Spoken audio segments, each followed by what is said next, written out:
अभी आप सुनने वाले हैं सिंहासन बत्तीसी की 12वीं पुतली पद्मावती की कथा। सिंहासन बत्तीसी की कथाएं बहुत ही रोचक और ज्ञानवर्धक होती हैं, जिन्हें हम अपनी लाइफ में कभी न कभी जरूर सुने या पढ़े होंगे, और इन्हें बच्चे और बूढ़े सभी बहुत उत्सुकता के साथ सुनना चाहते हैं। ऐसे ही कहानी के लिए आप हमारे चैनल को जरूर सब्सक्राइब करें, नोटिफिकेशन बेल दबाएं ताकि हमारी हर वीडियोस आप तक पहुंचती रहे। वीडियो को ज़्यादा से ज़्यादा लाइक एंड शेयर करें। शुरू करते हैं सिंहासन बत्तीसी की 12वीं पुतली पद्मावती की कथा। 12वीं पुतली पद्मावती ने जो कथा सुनाई वो कुछ इस प्रकार थी। एक दिन रात के समय राजा विक्रमादित्य महल की छत पर बैठे थे। मौसम बहुत ही सुहाना था। पूनम की चांद अपने यौवन पर था तथा सब कुछ इतना साफ साफ दिख रहा था मानो कि दिन हो। प्रकृति की सुंदरता में राजा एकदम खोए हुए थे। अचानक वे चौंक गए किसी स्त्री की चीख की आवाज सुनकर। चीख की दिशा का अनुमान लगाया। लगातार कोई औरत चीख रही थी और सहायता के लिए पुकार रही थी। उस स्त्री को विपत्ति से छुटकारा दिलाने के लिए विक्रमादित्य ने ढाल तलवार संभाली और अस्तबल से घोड़ा निकाला। घोड़े पर सवार होकर वो फौरन उस दिशा में चल पड़े। कुछ ही समय बाद वे उस स्थान पर पहुंचे। उन्होंने देखा कि एक स्त्री बचाओ बचाओ कहती हुई भागी जा रही थी और एक विकराल दानव उसे पकड़ने के लिए उसका पीछा कर रहा था। तभी विक्रमादित्य ने एक क्षण भी नहीं गंवाया और घोड़े से कूद पड़े।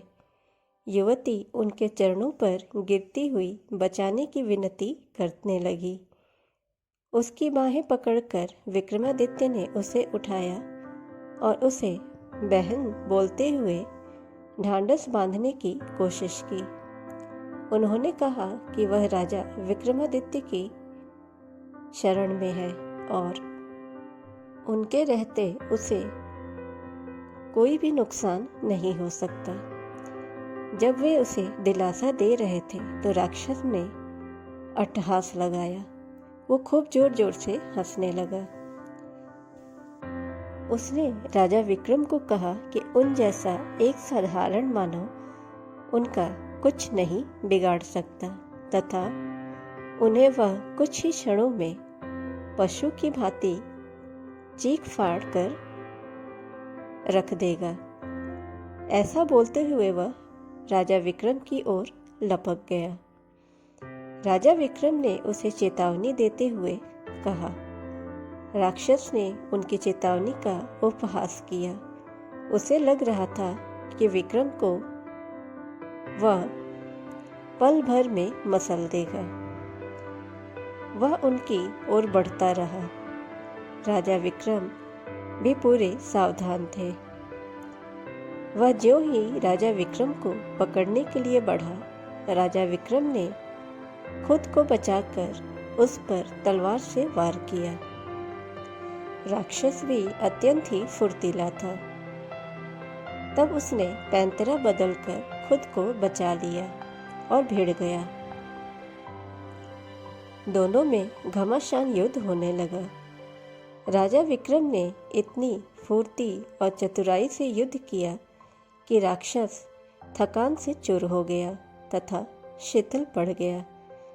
तब राजा विक्रम ने अवसर का पूरा लाभ उठाया और अपनी तलवार से राक्षस का सिर धड़ से अलग कर दिया। राजा विक्रम ने समझा राक्षस का अंत हो चुका है, मगर दूसरे ही पल उसका कटा हुआ सिर फिर अपनी जगह आ लगा और राक्षस दोगुने उत्साह से उठकर लड़ने लगा। इसके अलावा एक और समस्या आ गई। जहाँ उसका रक्त गिरा था वहाँ एक और राक्षस पैदा हो गया। राजा विक्रमादित्य क्षण भर को तो चकित हो गए, किंतु विचलित हुए बिना एक साथ दोनों राक्षसों का सामना करने लगे। रक्त से जन्मे राक्षस ने मौका देखकर उन पर प्रहार कर दिया, तो उन्होंने पैंतरा बदलकर पहले वार में उसकी भुजाएं तथा दूसरे वार में उसकी टांगें काट दी। राक्षस पीड़ा से इतना चिल्लाया कि पूरा वन गूंज उठा। उसे डर से तड़पता देखकर राक्षस का धैर्य जवाब दे गया और मौका पाकर वह राक्षस वहां से भाग निकला। चूंकि उसने पीठ दिखाई थी, इसलिए राजा विक्रम ने उसे मारना उचित नहीं समझा। उस राक्षस के भाग जाने के बाद राजा विक्रम उस स्त्री के पास आए तो देखा कि वह भय से कांप रही थी। उन्होंने उससे कहा कि उसे चिंता करने की कोई जरूरत नहीं है और वो भय त्याग दे, क्योंकि वो दानव वहां से भाग चुका है। उन्होंने उसे अपने साथ महल चलने को कहा ताकि उसे उसके माँ बाप के पास सुरक्षित पहुंचा दे। उस स्त्री ने जवाब दिया कि खतरा अभी टला नहीं है, क्योंकि राक्षस मरा नहीं है। वो लौट कर आएगा और उसे ढूंढकर फिर उसी स्थान पर ले जाएगा। जब राजा विक्रम ने उसका परिचय जानना चाहा, तो वह बोली कि वह सिंघुल द्वीप की रहने वाली है और एक ब्राह्मण की पुत्री है। एक दिन वह तालाब में सखियों के साथ नहा रही थी। तभी राक्षस ने उसे देख लिया और वो उस पर मोहित हो गया। वहीं से वह उसे उठाकर यहाँ ले आया और अब उसे अपना पति मानने के लिए परेशान करता है। उसने सोच लिया है कि अपने प्राण दे देगी, मगर अपनी पवित्रता नष्ट नहीं होने देगी। वह बोलते बोलते सिसकने लगी और उसका गला रुंध गया। राजा विक्रम ने उसे आश्वासन दिया कि वे राक्षस का वध करके उसकी समस्या का अंत कर देंगे, और उन्होंने राक्षस के फिर से जीवित होने का राज पूछा। उस स्त्री ने जवाब दिया कि राक्षस के पेट में एक मोहिनी वास करती है, जो उसके मरते ही उसके मुंह में अमृत डाल देती है। उसे तो वह जीवित कर सकती है, मगर उसके रक्त से पैदा होने वाले दूसरे राक्षस को नहीं कर सकती। इसलिए वह दूसरा राक्षस अपंग होकर दम तोड़ रहा है।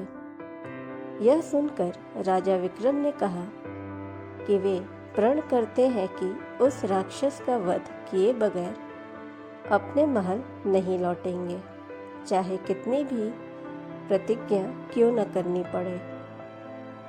उन्होंने जब मोहिनी के बारे में पूछा तो स्त्री ने बताया, विक्रम का एक पेड़ की छाया में विश्राम करने का मन किया। तभी एक सिंह झाड़ियों में छुपा था, वो वहां से निकलकर विक्रम पर झपट गया। चूंकि राजा विक्रम पूरी तरह चौकन्ने नहीं थे, इसलिए सिंह उनकी बाह पर घाव लगाता हुआ चला गया।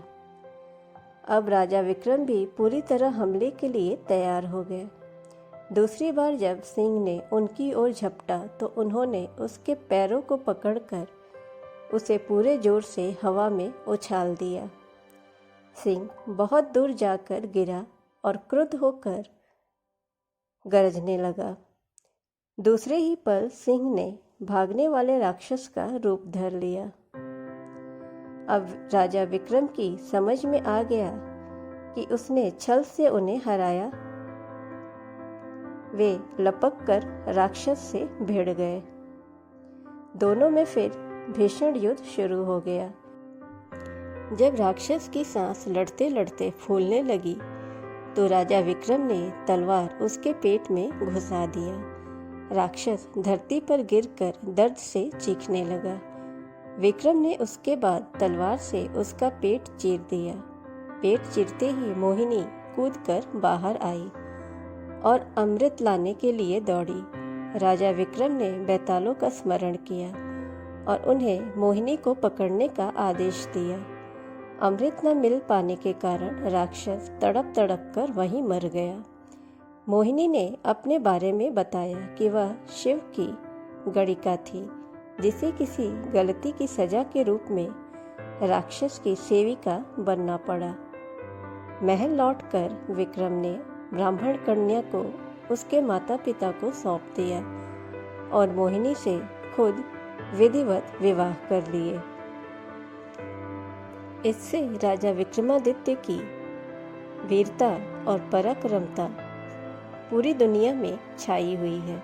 ऐसे ही रोचक कहानियों के लिए आप हमारे चैनल को ज़रूर सब्सक्राइब करें, नोटिफिकेशन बेल दबाएं ताकि हमारी हर वीडियोस आप तक पहुंचती रहें। वीडियो को ज़्यादा से ज़्यादा लाइक एंड शेयर करें।